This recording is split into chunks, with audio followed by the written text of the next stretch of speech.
হাওড়া ব্রিজের ফুটপাতের রেলিং টপকে গঙ্গায় ঝাঁপ মারার চেষ্টা করে এক যুবক। কর্তব্যরত কলকাতা পুলিশ কর্মীরা তাকে আটকে আত্মহত্যা করার থেকে বাধা দেয়, দড়ি দিয়ে হাত পা বেঁধে দেয় যাতে সে ঝাঁপ না দিতে পারে।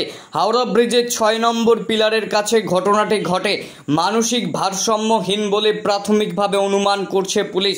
তাকে উদ্ধার করে হাসপাতালে নিয়ে যাওয়া হয়েছে।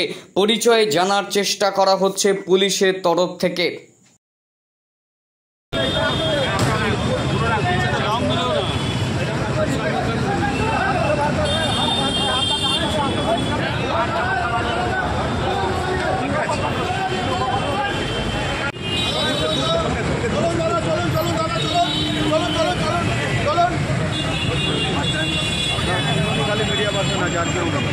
ও দাদা চলুন চলুন, ও দাদা চলুন চলুন চলুন চলুন,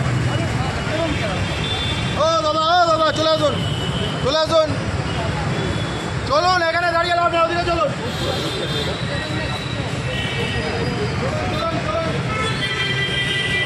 তাকে সামহাও এর ওকে ধরে রেখেছে, ওকে রেস্কিউ করতে হবে। আমাদের হাওড়া ফায়ার ব্রিগেড থেকে গাড়ি আসে, আমাদের যে এমার্জেন্সি টেন্ডার আছে, এমার্জেন্সি টেন্ডার গাড়ি আসে এবং সেখানে ওখানে বেঁধে লোয়ারিং লাইন এবং আদার্স বেঁধে তার একটা যে ওখানে উঠেছিল, যে ওখানে দেখুন সেফটি সিকিউরিটির জন্য তার রাখা আছে, সেই তারটাকে একটা কাটতে হয়েছে আমাদের। তার কেটে আমরা সেভাবে লোকটাকে সেফলি রেস্কিউ করেছি, এক্সট্রিকেট করা হয়েছে এবং তাকে মেডিকেল ট্রিটমেন্টের জন্য পুলিশের হাতে হ্যান্ড ওভার করা হয়েছে। সেটা তো আমরা তখন সেই সময় স্পটে ছিলাম না, কীভাবে পৌঁছলেন সেটা তো বলা মুশকিল। যেভাবে উঠেছে সামাওয়ের সেই ক্লাইম্বিং আপ দা ওভারে ওপিটে গেছে, যেভাবে হোক গেছে, তার ইন্টেনশন কী ছিল সেটা কী করে বলবো? ওর তো কোনো কথাই বলছে না, না ও কিছু কথাই বলছে না, নামও বলছে না, কোনো কিছু কথাও বলছে না। হ্যাঁ, অক্ষত অবস্থায় আনহার্টেড স্টেটে আমরা উদ্ধার করে পুলিশের হাতে দিয়েছি। কারণ কোনো সিচুয়েশান ছিল যে ও হয়তো বাধা ছিল, সেখানে ওকে পুলিশ একটা যেভাবে ও দড়ি দিয়ে বেঁধে ব্রিজের ওপিটে ওকে বেঁধে রেখেছিল, যে কোনোভাবে পড়ে যেতে পারতো, পড়ে গেলে পরে গঙ্গার মুখে পড়লে পরে কী হবে সবাই আপনারা অনুমান করতে পারছেন। যাই হোক, সেখান থেকে আমরা ক্রিটিক্যাল পজিশন থেকে পেরিল সিচুয়েশান থেকে তাকে আমরা রেস্কিউ করেছি। সোমনাথ প্রামাণিক, হাওড়া পুলিশ।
চলুন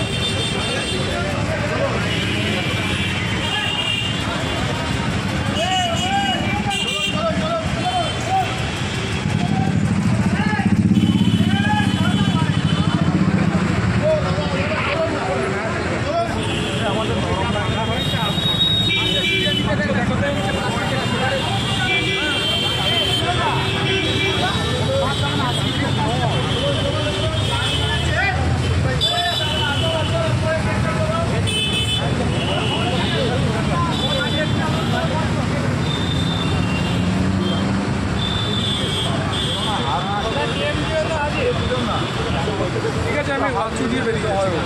ও দাদা চলুন।